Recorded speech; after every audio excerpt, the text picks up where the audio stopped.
오늘 하나님의 말씀을 보면 시편 99편의 저자는 우리에게 세 가지를 부탁하고 있습니다. 우리에게 세 가지를 부탁하고 있는데요. 그 세 가지의 말씀이 오늘 우리에게 주시는 하나님의 말씀인 줄 믿습니다. 먼저 1절 말씀을 저희가 한번 같이 읽어보겠습니다. 시편 99편 1절의 말씀을 같이 읽겠습니다. 시작. 여호와께서 다스리시니 만민이 떨 것이요 여호와께서 그룹 사이에 자정하시니 땅이 흔들릴 것이로다. 아멘. 오늘 시편 저자는 1절 말씀을 통해서 우리에게 말씀합니다. 여호와께서 다스리시니 만민이 떨 것이요 여호와께서 그룹 사이에 지정하시니 땅이 흔들릴 것이로다 라고 말하고 있습니다. 하나님께서 이 세상을 다스리고 계심을 선포하고 있는 것입니다. 하나님께서 이 세상을 창조하실 뿐만 아니라 이 세상을 다스리고 계시다는 것이죠. 우리가 살아가는 인생의 곳곳에서 하나님께서 다스리시고 하나님께서 인도하여 주신다는 것입니다. 그러니 이 세상을 창조하시고 이 세상을 다스리시고 이 세상을 이끌어가고 계신 하나님께 경배하는 삶을 살아가라는 것입니다. 오늘 이 시간 귀한 새벽 예배에 나오신 우리 모든 성도님들이 이 세상을 창조하시고 주관하시고 우리 삶을 이끄시는 하나님을 먼저 경배하며 하나님을 경외할 수 있는 우리 성도들이 되기를 축복을 드립니다. 두 번째로 오늘 시편 저자가 우리에게 말씀하고 있는 것은 5절의 말씀입니다. 5절의 말씀을 같이 읽겠습니다. 시작. 너희는 여호와 우리 하나님을 높여 그의 발등상 앞에서 경배할지어다. 그는 거룩하시도다. 아멘. 5절 말씀에 보면 시편 저자가 우리에게 두 번째로 부탁하는 것은 너희는 여호와 우리 하나님을 높여 그의 발등상 앞에서 경배할지어다. 그는 거룩하시도다 라고 말하고 있습니다. 여호와 우리 하나님은 너희는 여호와 우리 하나님을 높이라 라고 말하고 있습니다. 세상을 살아가시면서 이 세상을 주관하시고 이끄시고 우리 삶을 책임져 주시는 하나님께 경외할 뿐만 아니라 오늘을 살아가시면서 우리의 인생 속에서 우리가 가장 1순위로 여겨야 될 것은 하나님을 높이는 삶을 살기를 하나님께서 바라고 계신 줄 믿습니다. 오늘 우리의 삶 속에서 무엇보다도 하나님을 높일 수 있는 복된 믿음을 가지고 하나님을 높이면서 오늘 하루를 살아가실 수 있기를 주님의 이름으로 축복을 드립니다. 이제 시편 99편의 저자는 우리에게 마지막 세 번째로 권면하고 있는 말씀이 있습니다.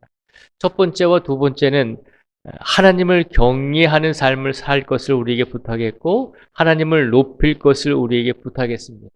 그리고 나서 우리에게 마지막 세 번째로 우리에게 권면하는 내용이 뭐냐면 6절에 있는 말씀입니다.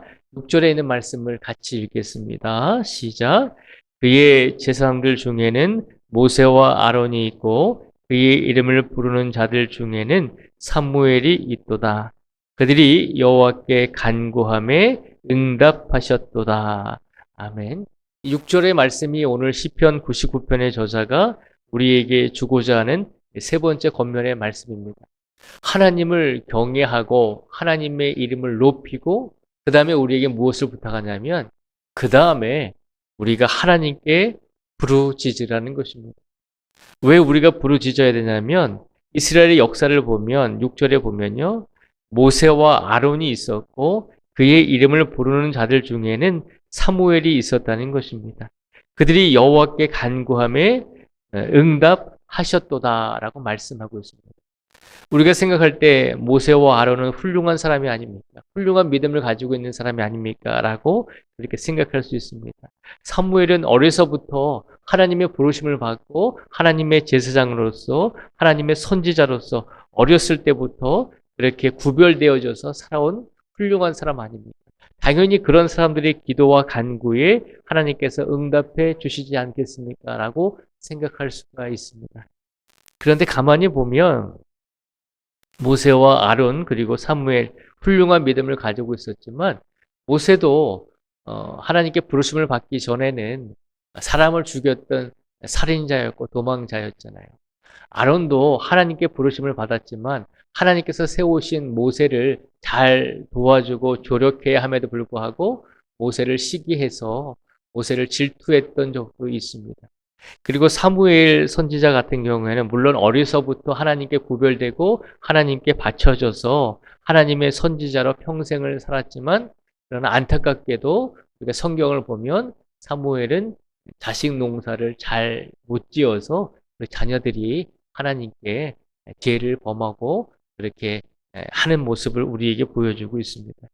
가만히 보면 모세와 아론, 사무엘 그 사람들 모두의 믿음이 완벽하고 완전한 믿음을 가지고 있었다는 것이 아니라 부족하고 연약한 믿음을 가지고 있었다는 것이죠. 우리와 똑같은 부모의 삶을 살기도 했고 우리처럼 자녀들이 있었고 자녀들 때문에 속을 썩이기도 하는 우리와 똑같은 삶을 살았던 사람들이라는 것입니다. 그런데 그 사람들이 하나님께 간구했더니 하나님께서 어떻게 해주셨다라고 말씀하고 있나요? 응답해 주셨다는 것입니다. 오늘 시편 99편의 저자는 우리에게 세 가지를 부탁합니다. 하나님을 경외하기를 원합니다. 하나님의 이름을 높이는 삶을 살기를 원합니다. 그리고 하나님께 부르짖으라는 것입니다. 힘들고 어려워도 그냥 꾹 참고 있지 말고 하나님께 무엇이든지 아뢰고 부르짖으면 하나님께서 응답하여 주신다는 것입니다. 그러니 우리에게 부탁하고 있는 세 번째 마지막은 하나님께 부르짖는 성도가 되라는 것입니다. 오늘 특별히 수능 날입니다. 우리가 우리 가정의 자녀들과 후손들을 위해서 더 간절하게 하나님께 울부짖고 하나님께 부르짖을 수 있는 우리 모든 성도들이 되기를 축복을 드립니다. 이번 수능을 통해서 우리 아이들이 하나님께 영광을 돌릴 수 있는 귀한 학교에 입학할 수 있도록 그리고 그 입학이 출발점이 되어서 우리 아이들의 인생이 복된 인생의 삶이 될 수 있도록 그 축복의 출발점이 될 수 있도록 하나님께서 우리 아이들을 오늘 지켜주시고 함께해 주십시오라고 간절하게 울부짖을 수 있는 우리 모든 성도들이 되기를 주님의 이름으로 축복을 드립니다. 하나님을 경외하시고 하나님을 높이시고 그리고 우리가 하나님께 무엇이든지 아래서 부르짖어서 하나님께 응답을 받으실 수 있는 우리 복된 성도들이 되실 수 있기를 주님의 이름으로 축복을 드립니다. 기도하겠습니다.